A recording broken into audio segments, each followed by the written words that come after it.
દાહોદના દેવગઢ બારિયા નગરપાલિકામાં પ્રમુખની ચૂંટણી સંપન્ન કરવામાં આવી। દેવગઢ બારિયા નગરપાલિકાની પ્રમુખની ચૂંટણીમાં ભાજપે સત્તા ગુમાવી। દેવગઢ બારિયા નગરપાલિકામાં પ્રમુખ પદે ભાજપના સભ્ય અનિલ સોનીની વરણી કરવામાં આવી। દેવગઢ બારિયા નગરપાલિકામાં હવે અપક્ષની સત્તા। અપક્ષ ઉમેદવાર નીલ સોનીને 16 મત મળ્યા, જ્યારે પૂર્વ પ્રમુખ ધર્મેશ કલાલને 8 મત મળ્યા।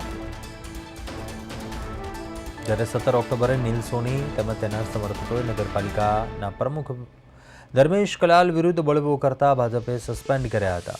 દેવગઢ બારિયા નગરપાલિકામાં પ્રાંત અધિકારી અને ચીફ ઓફિસરના અધ્યક્ષ સ્થાને ચૂંટણી યોજાઈ હતી।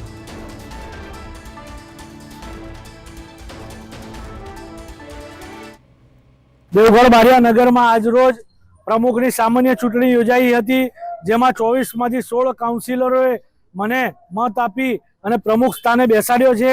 પરંતુ આગામી દિવસમાં કોઈપણ રાજકીય દ્વેષભાવ વગર 24 સભ્યોને સાથે લઈ દેવગઢ બારિયા નગરનો વિકાસ માટે આગામી સમયમાં કામગીરી કરવામાં આવશે। પૂર્વ પ્રમુખ દ્વારા જે પણ આક્ષેપ લગાયા એ ખારીજ કરું છું। 7 મહિનામાં પૂર્વ પ્રમુખને અમે બિનહરીફ કોઈ સભ્ય વગર 24 સભ્યોએ જીતાડ્યા હતા, પણ 7 મહિનામાં એક પણ નગરનું સારું વિકાસનું કામગીરી ન કરી દેવગઢ બારિયાનો ઐતિહાસિક ટાવરની એક ઘડિયાળ રિપેર ના કરાવી શક્યા અને માત્ર ને માત્ર રીલ, જે ઇન્સ્ટાગ્રામ પર ડાયલોગો વાળી રીલ બનાવવા સિવાય પૂર્વ પ્રમુખે કોઈ કામગીરી કરી નહીં। એટલે બધા જ વોર્ડના કાઉન્સિલરો કંટાળેલા હતા અને આગામી સમયમાં અમારે લોકોને જવાબ આપવાનો છે। એ વ્યક્તિ તો રાજકીય વ્યક્તિ નથી, બિલ્ડર છે અને એમના શાસનકાળમાં 2 થી 3 મરણના દાખલાઓ દેવગઢ બારિયા નગરમાં બોગસ નીકળી ગયા નગરપાલિકામાંથી।